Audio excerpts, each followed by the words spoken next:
Assalamualaikum warahmatullahi wabarakatuh. Kami dari kelompok 6 akan mempresentasikan materi tentang sorting atau pengurutan data. Namun terlebih dahulu kami akan memperkenalkan diri masing-masing. Dimulai dari saya Sarah Amalia, NPM 2024-210044. Saya Maisa Wulandari dengan NPM 2024-210034. Saya Siska Ramadhani dengan NPM 2024-210045. Baik, kami akan melanjutkan ke materi selanjutnya. Next.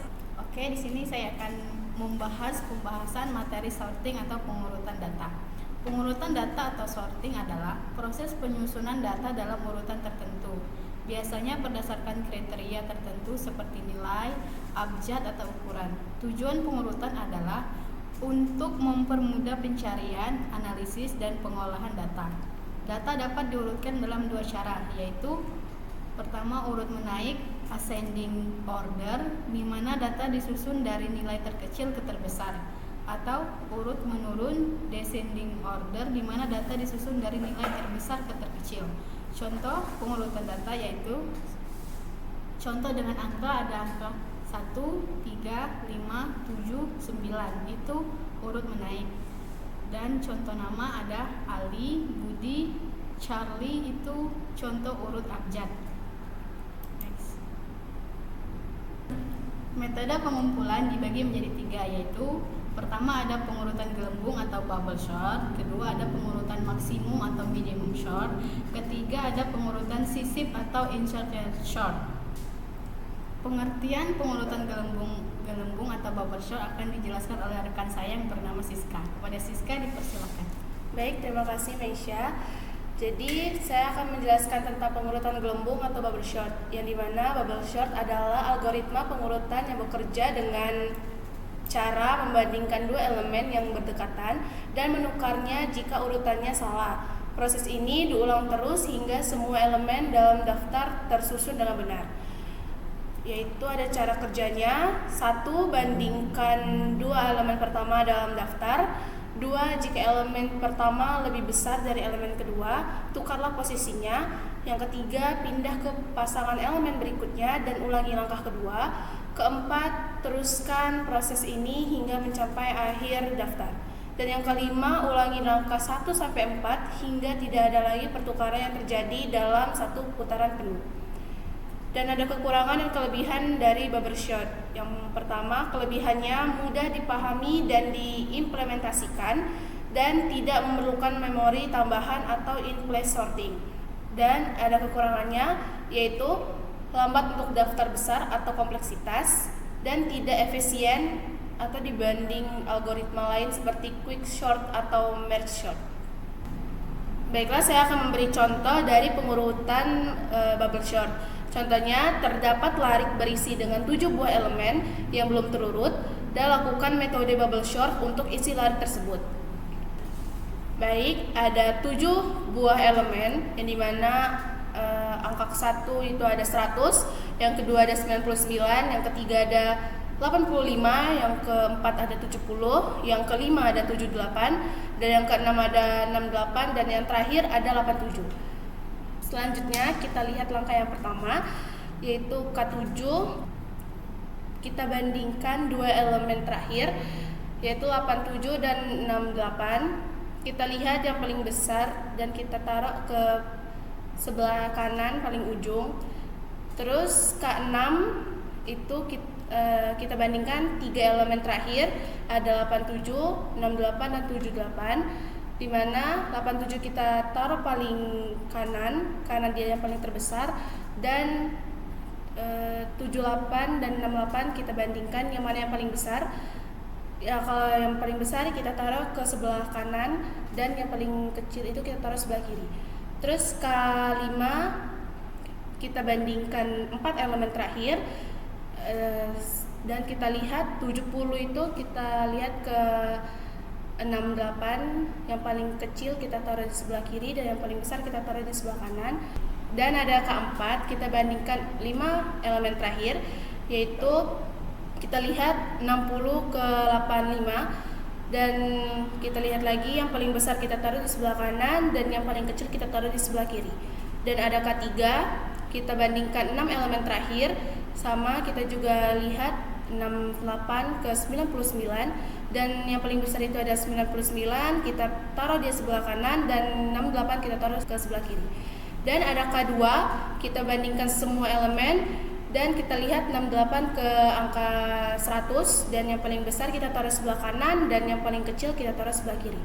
Baiklah, selanjutnya ada langkah 2, langkah ketiga, langkah keempat, langkah kelima, dan langkah keenam. Kita urutkan sama seperti dengan langkah yang pertama, dan nanti hasilnya akan menjadi 68, 70, 78, 85, 87, 99, 100. Jadi ini kita urutkan dari yang terkecil dan yang paling yang terbesar. Baiklah, selanjutnya saya akan menjelaskan tentang codingannya, yaitu seperti ini. Bisa dilihat dari inputannya, yaitu kita masukkan jumlah elemen dalam array-nya itu ada 7. Terus kita masukkan elemen array-nya itu ada 100, 99, 85, 70, 78, 68, 87. Dan ini yang belum terurut, kita urutkan menjadi 68, 70, 78, 85, 87, 99, dan 100. Ini kita urutkan dari yang terkecil dan yang terbesar. Baiklah, selanjutnya akan dijelaskan oleh rekan saya. Pengurutan maksimum atau minimum short merupakan pengurutan dua konsep dalam pengurutan yang berkaitan dengan menemukan elemen terbesar, maksimum, dan elemen terkecil, minimum, dalam suatu kumpulan data. Jadi, pengertian dari pengurutan maksimum merupakan proses untuk menemukan elemen terbesar dalam suatu kumpulan data.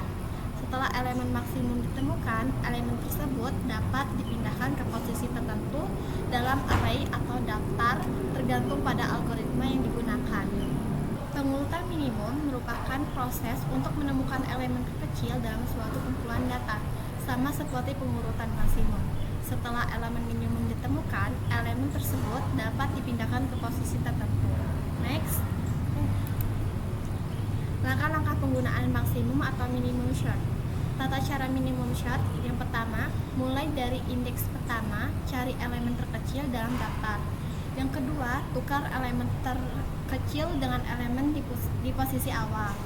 Yang ketiga, ulangi proses ini untuk elemen berikutnya hingga seluruh daftar terurut. Yang kedua yaitu tata cara maksimum short. Yang pertama, mulai dari indeks terakhir, cari elemen terbesar dalam daftar. Yang kedua, tukar elemen terbesar dengan elemen di posisi terakhir. Yang ketiga, ulangi proses ini untuk elemen sebelumnya hingga seluruh daftar terurut. Kelebihan dan kekurangan dari maksimum dan minimum short. Kelebihannya yaitu mudah dipahami dan diimplementasikan, tidak memerlukan memori tambahan, in-place sorting, dan cocok untuk daftar yang kecil. Kekurangannya lambat untuk daftar besar, tidak efisien dibanding algoritma lain seperti quicksort atau merge sort. Next. Contohnya terdapat larik berisi dengan 7 buah elemen yang belum terurut.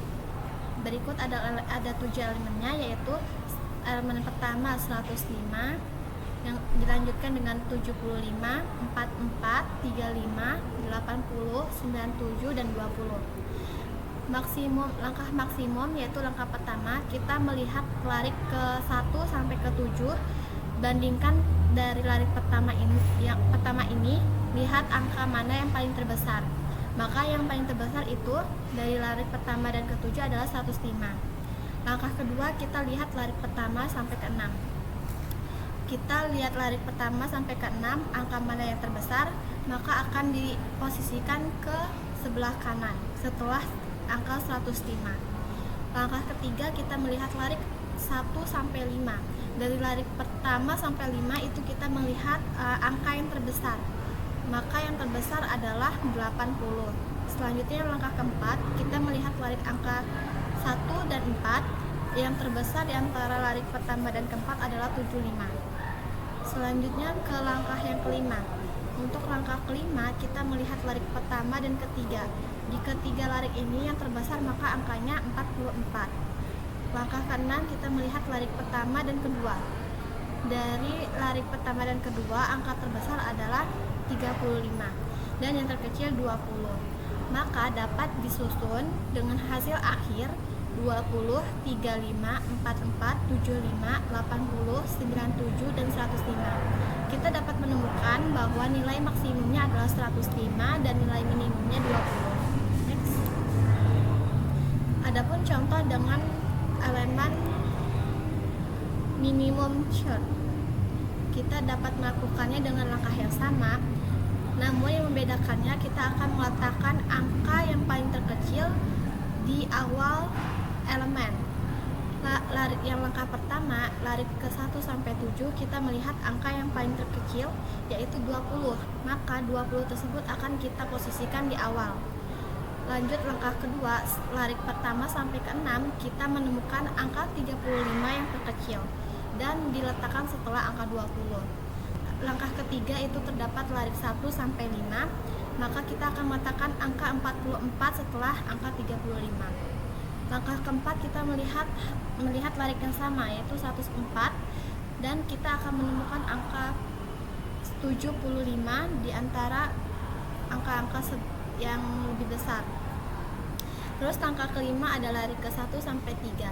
Larik 1 sampai 3 kita dapat menemukan angka yang paling kecil yaitu 80. Dilanjutkan dengan langkah ke-6 yaitu larik ke 1 dan kedua kita menemukan angka 97. Selanjutnya ada larik yang terakhir yaitu 105.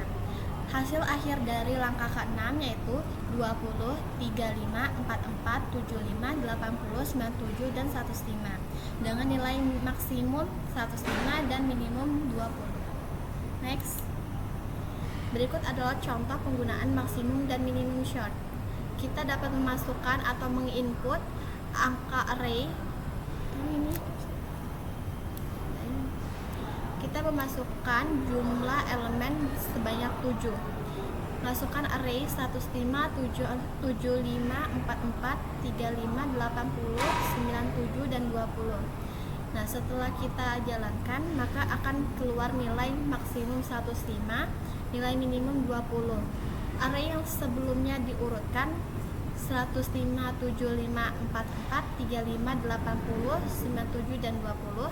Dan array yang setelah diurutkan yaitu 20, 35, 44, 75, 80, 97, dan 105.